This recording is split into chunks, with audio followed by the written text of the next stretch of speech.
Hi guys, நான் உங்கள் panic Nithya. இன்றைய பதிவில் நம்ம என்ன பார்க்க போகிறோம் அப்படின்னா, கணவன் ஆம்புலன்ஸ் டிரைவர் ஓட்டுற நபர், மனைவி டாக்டர், அவங்களோட பொண்ணு சென்னையில் டீச்சர் ட்ரைனிங் பண்ணிகிட்ருக்கா. ஸோ இவங்க தனித்தனியாக வேலை பார்த்துட்டு தான் இருந்திருக்காங்க.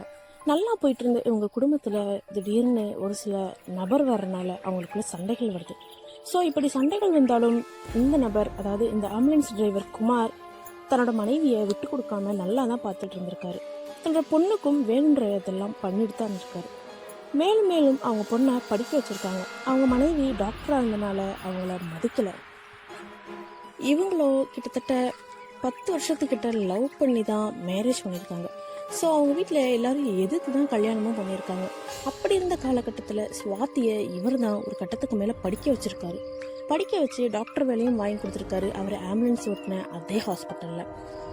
இவர் என்ன நினைச்சாருன்னா, தன்னோட மனைவி படித்தா தனக்கு தான் பெருமை, நம்ம அவளை நல்லா வச்சு பார்த்துக்கணும், நம்மளை நம்பி வந்துட்டா அப்படின்னு அவர் யோசிச்சிருக்காரு. ஆனால் அவங்க மனைவி ஒரு சில காலகட்டங்கள் மட்டுமே அவருக்கு உண்மையாக இருந்திருக்காங்க. அதுக்கப்புறம் வேற ஒரு நபரோட தொடர்பில் இருந்திருக்காங்க. இந்த சுவாத்தியை பற்றி சொல்லணும் அப்படின்னா, நல்ல பொண்ணு தான், பட் இருந்தாலும் கோபப்படுற குணம். சுவாதி வேலை பார்க்குற இடத்துல எல்லாருக்கிட்டையும் நல்லா பேசினாலும் இந்த குமார்கிட்ட வீட்டுக்கு வந்த உடனே கோபமாக தான் எரிஞ்சிரிஞ்சு விழறா. இதை பார்த்த குமார் எதுவும் கண்டுக்கல. ஏன்னா அவள் டாக்டர், அங்கே எத்தனையோ பேஷண்ட் வருவாங்க பாப்பா. ஸோ அதனால் அவள் கோபமாக இருக்கா அப்படின்னு அசால்ட்டாக விட்டுட்டாரு. ஒரு நாள் சென்னையில் வேலை பார்க்குற நர்மதாக்கு ஒரு ஃபோன் போகுது.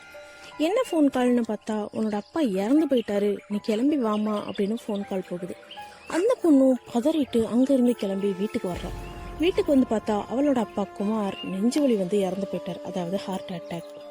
அப்போது அவரோட மனைவியும் சுவாதி பக்கத்தில் தான் இருக்காங்க. ஆனால் அவங்க அழுக கூட செய்யலை. இதை பார்த்த பொண்ணு தன்னோட அப்பாவோட சடலத்தை பார்த்து பயங்கரமாக அலறா.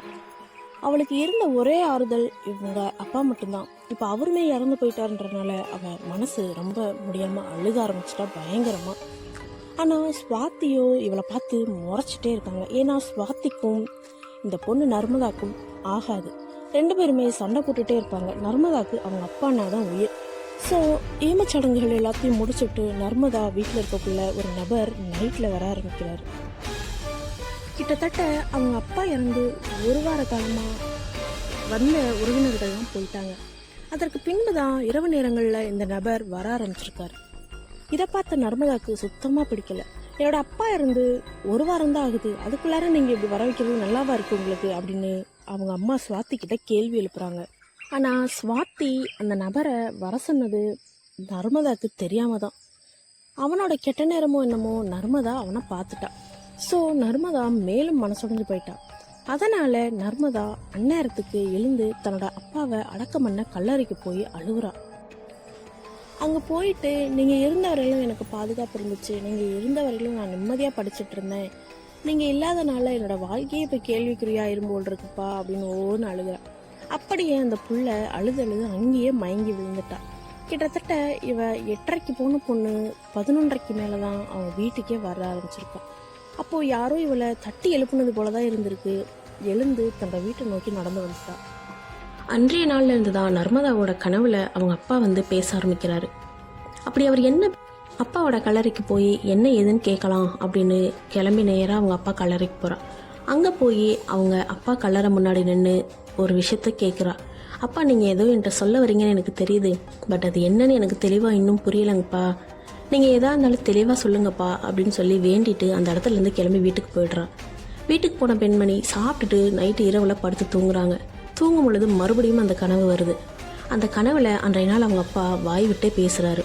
அதாவது என்ன சொல்கிறாருன்னு பார்த்தா, கண்ணு, அப்பாவை புதைச்ச இடத்துல இருக்க பிடிமண் எடுத்துகிட்டு வந்து நம்ம வீட்டு வாசலில் இருக்க மாமரத்துக்கடியில் புதைச்சி வச்சு அதுக்கு தண்ணி ஊற்று கண்ணு, அப்பா எப்போவும் அந்த மாமரத்தில் இருப்பேன் அப்படின்னு சொல்கிறாரு. நர்மதா கனவுலே சிரிக்கிறா.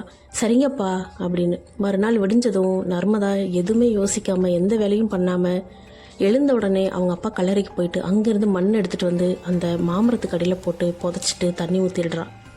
இந்த மாமரத்தை ஏன் அவர் குறித்து சொன்னாருன்னு பார்த்தோன்னா, அந்த மாமரம் அவருக்கு ரொம்ப ஸ்பெஷல். குமாருக்கு வீட்டில் சண்டை வந்தாலும் சரி, சந்தோஷமாக இருந்தாலும் சரி, நல்லதுனாலும் கெட்டதுனாலும் அந்த மாமரத்துக்கிட்ட டிஸ்கஸ் பண்ணுவது வழக்கமாக வச்சுருந்துருக்கிறாரு. ஸோ தன்னோட வீட்டு பகுதியில் இருக்கிற அந்த கிணத்துக்கு கொஞ்சம் தள்ளி இருக்கிற அந்த மாமரத்தை அவர் ரொம்ப ஸ்பெஷலாக எதிர்பார்த்தாரு. நர்மதா காலேஜெல்லாம் முடிச்சுட்டு லோக்கலில் இருக்க ஒரு ஸ்கூலுக்கு டீச்சராக தான் வேலைக்கு போயிட்டு இருந்தாங்க. ஸோ அந்த குழந்தைங்கள டூர் கூட்டிகிட்டு போகிறாங்கன்னு சொல்லிட்டு நர்மதா 3 days அவள் வெளியில் போயிட்டா. ஸோ அந்த 3 நாளுமே நர்மதாவோட வீட்டில் ஸ்வாதி மட்டும்தான் இருந்திருக்காங்க, அதாவது நர்மதாவோட அம்மா. பின்பு ஸ்வாதியை பார்க்குறதுக்கு அந்த இன்னொரு நபர் அந்த வீட்டுக்கு வந்திருக்காரு. இவங்க 2 பேரும் உள்ள உடலுறவு கொள்ளும்போது கதவை தட்டுற சத்தம் கேட்டிருக்கு. சட்டுப்புட்டுன்னு ஸ்வாதி தன்னோட உடைமைகளை எடுத்து மாட்டிக்கிட்டு பக்கத்து வீட்டில் தான் யாரோ வந்திருப்பாங்களாட்ட இருக்கு, நீங்கள் உள்ளே வரும்போது யாரும் பார்த்தாங்களா அப்படின்னு சொல்லி கேட்குறா. அதுக்கு ஆண்டனி, அந்த ஆள் பேர் ஆண்டனி சொல்கிறான், இல்லை யாரும் பார்க்கல, நான் கவனிச்சுட்டு தான் வந்தேன் அப்படிங்கிறான். சரின்னு சொல்லி இவங்க போய் டோரை திறந்து பார்க்குறாங்க, அங்கே யாருமே இல்லை. பின்பு திரும்ப கதவை லாக் பண்ணிட்டு மறுபடியும் படுக்கைக்கு வந்து 2 பேருமே பேசிக்கிட்டு சிரிச்சிட்டு இருக்காங்க. அப்பவும் கதவை தட்டுற சவுண்டு கேட்குது. சரி நீ இரு, நான் போய் பார்க்குறேன்னு ஆண்டனி போய் கதவை திறந்து பார்க்குறாரு, அங்கே யாருமே இல்லை. பின்பு மறுபடியும் 2 பேரும் படுக்கைக்கு போயிட்டு மறுபடியும் ஆரம்பிக்கிறாங்க. அப்போது டப்பன்னு கதவை உடைக்கிற மாதிரி பயங்கரமாக கதவை தட்டுறாங்க. சரின்னு 2 பேருமே எழுந்து போய் பார்க்குறாங்க, அங்கே யாருமே இல்லை. ஆனால் இவங்க கதவை பார்த்துட்டு, அதாவது வெளியில் யார் இருக்கான்னு பார்த்துட்டு கதவையும் சாத்திட்டு உள்ளே வராங்க. உள்ளே தான் பாத்ரூம்லேருந்து குளிக்கிற சவுண்டு கேட்குது. அப்போ ஸ்வாதி யோசிக்கிறான், பாப்பாவும் இல்லை, டூர் போயிட்டா, நீங்களும் நானும் மட்டும்தான் இருக்கோம், அப்போ பாத்ரூமில் இருக்குது யார் அப்படின்னு பார்க்குறாங்க. அங்கே போய் பார்த்தா தண்ணி மட்டும் நிறைஞ்சு வழிஞ்சிட்ருக்கு. ஸோ குழாயை ஆஃப் பண்ணிட்டு திரும்ப ரூமுக்கு வந்துடுறாங்க. ஸ்வாதிக்கு ஏதோ ஒன்று தப்பாக இருக்குது அப்படின்னு யோசிக்கிறான். அப்போ காலிங் பெல் அடிக்கிற சவுண்டு கேட்குது. இப்போது ஸ்வாதியும் அந்த ஆண்டனியும் பயந்து போய் டார்ச் லைட்டை எடுத்துட்டு மெதுவாக ஜன்னலை திறந்து பார்க்குறாங்க. அப்போது வாசலில் நிற்கிறது வேறு யாரும் இல்லை, குமாரை பார்த்த நொடியில் ஸ்வாதிக்கு ஹார்ட் அட்டாக்கே வந்துருமாட்ட இருக்குது. அந்தளவுக்கு உச்சக்கட்ட பயம். அதுக்கு மீறி ஆண்டனியை பார்க்கணும், முகமெல்லாம் வேர்த்து விறுவிறுத்து போய் பயத்தோடு நிற்கிறான்.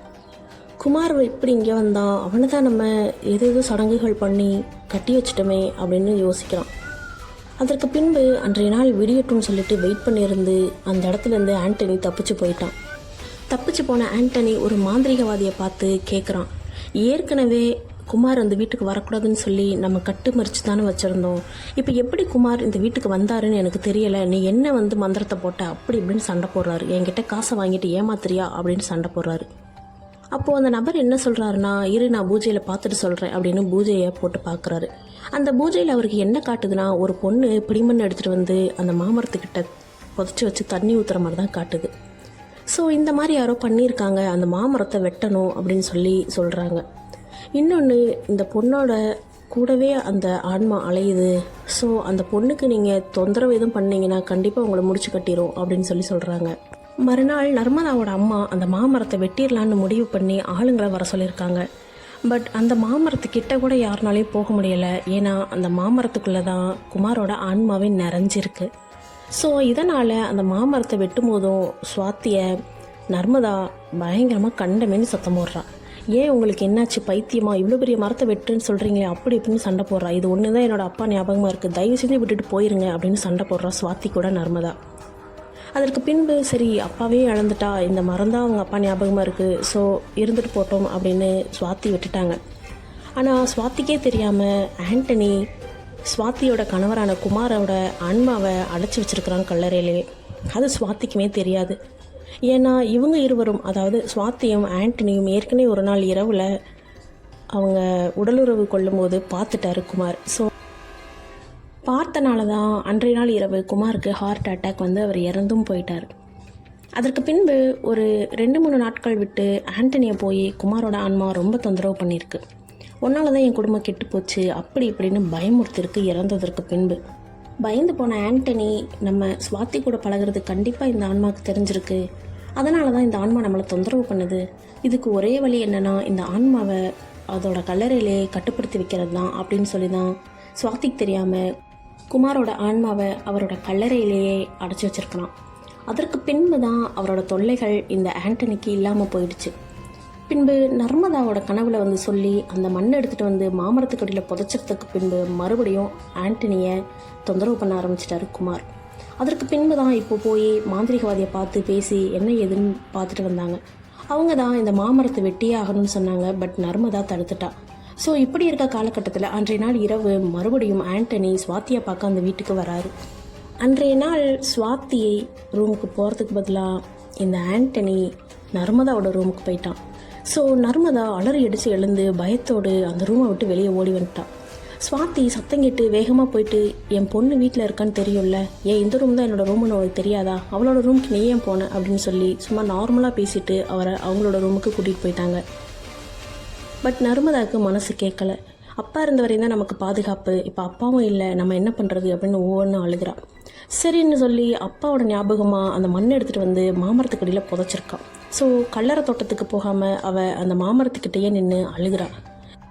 அப்படி நர்மதா என்ன சொல்லி அழுகுறான்னு பார்த்தா, நீங்கள் இருக்கிறதா வரதான் எனக்கு பாதுகாப்பு, நீங்கள் இல்லாதனால கண்ட நாயெல்லாம் என்னோடய ரூமுக்கு வருது. அம்மா இதை கேட்கக்கூட மாட்டுறாங்க, அசால்ட்டாக பேசி அவனை அவங்க ரூமுக்கு கூட்டிகிட்டு போகிறாங்க. நான் உங்கள் கூட வந்துடுறேன், என்னையும் உங்கள் கூட கூட்டிகிட்டு போயிடுங்க அப்படின்னு சொல்லி ஓன்னு அழுகிறான். அதற்கு பின்பு கொஞ்ச நேரம் அங்கேயே உட்காந்துருந்துட்டு திரும்ப வீட்டுக்குள்ளார போய் படுத்து தூங்கிடுறான். அப்போது ஸ்வாதியோட ரூமில் தான் இந்த ஆண்டனியும் ஸ்வாதியும் ஒன்றா இருக்காங்க ஒரே பெட்டில். ஸோ இந்த ஆன்மா, அதாவது குமாரோட ஆன்மா வெளியில் இருந்தது, வீட்டுக்குள்ளார வந்திருக்கு. வந்துட்டு ஸ்வாதியோட ரூமில் கதவை தட்டுது. ரூம் கதவை, மெயின் டோர் கதவில் ரூம் கதவை தட்டுது. தட்டும்போது ஸ்வாதி என்ன நினச்சானா, தன்னோட பொண்ணு நர்மதா தான் வந்து கதவை தட்டுறா அப்படின்னு நினச்சிட்டா. ஓகேன்னு சொல்லி எழுந்து போய் கதவை ஓப்பன் பண்ணி பார்க்குறா, அங்கே யாருமே இல்லை. சரின்னு திரும்ப வந்து படுத்துட்டாங்க. அதற்கு பின்பு மறுபடியும் தட்டுற சவுண்டு கேட்குது. சரின்னு இந்த டைமில் ஆண்டனி எழுந்து போய் பார்க்குறான். பார்த்தா குமார் அங்கே ஒரு உருவமாக நிற்கிறாரு முறைச்சிக்கிட்டு. இதை பார்த்த ஆண்டனிக்கு அங்கேயே ஃபிக்ஸ் வந்துருச்சு பயத்தில். அதற்கு பின்பு ஸ்வாதிக்கு என்ன பண்ணுறதுன்னு தெரியல. அவனோட கையில் அண்ணா இந்தான்னு ஏதோ ஒரு இரும்பை தேடி கையில் கொடுக்குறான். பட் அவனுக்கு சரியான மாதிரி தெரியலை. ஃபிக்ஸ் வந்தவன் கிட்டத்தட்ட ஒரு 5 நிமிஷம் கூட இல்லை, அவன் அங்கேயே ஸ்பாட் அவுட், அங்கேயே இறந்தும் போயிட்டான். அதற்கு பின்பு ஸ்வாதி என்ன பண்ணுறதுன்னு தெரியாமல் கத்தி அழுகுற சத்தம் கேட்டு பக்கத்தில் இருக்க வீட்டுக்காரங்கள்லாம் உள்ளே வராங்க. வந்து என்ன ஏதுன்னு கேட்கும் போது இந்த மாதிரி ஆண்டனி இறந்து போயிட்டான் அப்படின்னு சொல்லி ஓன்னு அழுகுறாங்க. அவங்களுக்கெல்லாம் புரியல, ஏன்னா அவங்க வீட்டுக்கார் இருந்து கிட்டத்தட்ட 2 மாதம் கூட முழுசாக முடியல. ஸோ அதுக்குள்ளார இந்த பையன் எப்படி இங்கே வந்தான், உன்னோட பொண்ணு எங்கம்மா அப்படின்னு கேட்கும்போது அவள் ரூமில் இருப்பா அப்படிங்கிறாங்க. அங்கே போய் ரொம்ப நேரமாக கதவு தட்டுறாங்க. அந்த புள்ள தூக்கத்தில் இருக்குது, எழுந்திருக்கலை. அதற்கு பின்பு நர்மதாவோட ஃபோன் காலுக்கு ஃபோன் பண்ணி பார்க்குறாங்க. அப்போ தான் அந்த புள்ள ஃபோன் எடுக்குது. எடுத்த உடனே பக்கத்து விட்ட ஆண்டி, மா கொஞ்சம் வெளில வாமா அப்படிங்கிறாங்க. சரி நீ இவள் டோரை ஓப்பன் பண்ணி வெளியில் போகிறா. பார்த்தா ஹாலில் ஒரே கூட்டமாக இருக்குது. ஏன் இவ்வளோ பேர் இருக்காங்க, அம்மாவுக்கு எதாவது ஆயிடுச்சான்னு போய் எட்டி பார்க்குறா. பார்த்தா ஆண்டனியோட உடம்பை பிடிச்சி ஓன்னு கதறி அழுகுறா அவங்க அம்மா. இதை பார்த்த பொண்ணுக்கு ஒன்றுமே புரியலை. அப்போ அவங்களாம் என்ன சொல்கிறாங்கன்னா, இவன் எப்படி வீட்டுக்குள்ளே வந்தான் அப்படின்னு கேட்கும்போது, இந்த புள்ள வந்து எங்கள் அம்மாவுக்கும் அவனுக்கும் தொடர்பு இருக்குது. ஸோ அவன் அடிக்கடி இந்த வீட்டுக்கு வந்துட்டு போயிட்டு இருந்தான், எனக்கு விருப்பம் இல்லை, அதனால் நான் ரூமுக்குள்ளே போனால் வெளியில் வரமாட்டேன் அப்படின்னு நர்மதா சொல்கிறா. அப்போது டக்குன்னு நர்மதாவோட உடம்புல அவங்க அப்பா வந்து இறங்குறாரு. அவர் என்ன சொல்கிறாருன்னு பார்த்தா, இந்த ஆண்டனியும் ஸ்வாதியும் குடும்பத்தில் இருந்ததை நான் பார்த்துட்டேன். ஸோ அதனால தான் அன்றைய இரவு நான் ஹார்ட் அட்டாக் வந்து இறந்து போயிட்டேன். நான் இறந்து 2-3 நாட்கள் கூட இல்லை, அந்த ஆண்டனியை இவள் வீட்டுக்கு வர வச்சிட்டா. அப்போவே நான் வந்து 2 பேரையும் பயமுறுத்தினேன், தொந்தரவு பண்ணேன். இந்த ஆண்டனி என்னோடய ஆன்மாவை என்னோடய கல்லறையிலே அடைச்சி வச்சுட்டான். அதற்கு பின்பு என்னால் வர முடியலை. பின்பு என்னோடய பொண்ணு கஷ்டப்பட்டு ஃபீல் பண்ணி அங்கே வந்து அழுதா மனசுடைஞ்சு. அப்போ தான் என்னோடய பொண்ணை கல்லறையிலேருந்து மண் எடுத்துகிட்டு போய் மாமரத்துக்கிட்ட புதைச்சி வைன்னு நான் தான் சொன்னேன். புதைச்சி வச்ச பின்பு நான் இந்த வீட்டுக்கு தாராளமாக வர ஆரம்பித்தேன். ஆண்டனியும் ஸ்வாதியும் தான் என்னோடய சாவுக்கு காரணம் அப்படின்னு சொல்லி அழுகுறாரு நர்மதாவோட உடம்புலேருந்து அவங்க அப்பா. இவன் ஸ்வாதிக்கிட்ட மட்டும் புழக்க வழக்கத்தில் இருந்திருந்தான்னா நான் விட்டுருந்துருப்பேன். இன்றைக்கி அவன் வேணும்னே என்னோடய பொண்ணோட ரூமுக்கு போய் என் பொண்ணை பயமுறுத்திட்டான். இவனால் எப்போவுமே என் பொண்ணுக்கு ஆபத்து இருக்குது, அதனால தான் இவனை நான் முடிச்சு கட்டிட்டேன் அப்படின்னு சொல்லுது. இதெல்லாம் கேட்ட ஸ்வாதிக்கு மேலும் மேலும் பயம் வந்துருச்சு. அதற்கு பின்பு அந்த ஆண்டனியோட உடம்பு எடுத்துகிட்டு போய் ஈமச்சடங்கெலாம் பண்ணிடுறாங்க. அதற்கு பின்பு ஸ்வாதி கொஞ்ச நாள் நல்லா தான் இருந்திருக்காங்க. அதற்கு பின்பு ஏதோ பைத்தியம் முடிச்சது போல் அவங்களே அவங்க வீட்டில் சூசைட் பண்ணி இறந்து போயிட்டாங்க, அதாவது தூக்கிட்டு தற்கொலை பண்ணிக்கிட்டாங்க. அதற்கு பின்பு நர்மதாவும் அந்த வீட்டில் இருக்காமல் அந்த வீட்டை வேற ஒருத்தருக்கு சேல் பண்ணிவிட்டு அவங்க வேற ஒரு வீடு வாங்கி பக்கத்து ஏரியாவுக்கு குடி போயிட்டாங்கன்னு சொல்கிறாங்க. இப்போ வரையிலும் அந்த இடத்துல அவங்களோட அப்பாவோட ஆன்மா அந்த மாமரத்தில் இருக்குன்னு நர்மதா நம்புகிறா. அதற்கு பின்பு அவங்க அப்பாவை கல்லறைக்கு போயிட்டு வேண்டியிருக்கா. நான் அந்த வீட்டை விட்டு வந்துட்டேங்கப்பா, நீங்கள் கல்லறைக்கு வந்துடுங்க, இல்லைனா என் கூடயே வந்துடுங்கப்பா அப்படின்னு சொல்லி வேண்டியிருக்கா. அதற்கு பின்பு அப்போ இருந்து இப்போ வரையிலும் குமார் நர்மதாவுக்கு துணையாகவே இருந்திருக்கிறாரு. ஓகே கைஸ், இந்த பதிவு எப்படி இருந்துச்சுன்னு சொல்லிட்டு நீங்கள் கமெண்ட் பாக்ஸில் வந்து சொல்லலாம், நான் அதுக்கு ரிப்ளைவும் பண்ணுவேன். ஓகே கைஸ், நெக்ஸ்ட் ஒரு பதிவில் நான் வந்து உங்களை சந்திக்கிறேன். அதுவரையும் நான் உங்கள் Nithya. Tata, bye bye, take care. நம்மளோட சேனலை சப்ஸ்கிரைப் பண்ணுங்கள், அப்போ தான் நான் போடுற பதிவுகள் உங்களை வந்து சேரும்.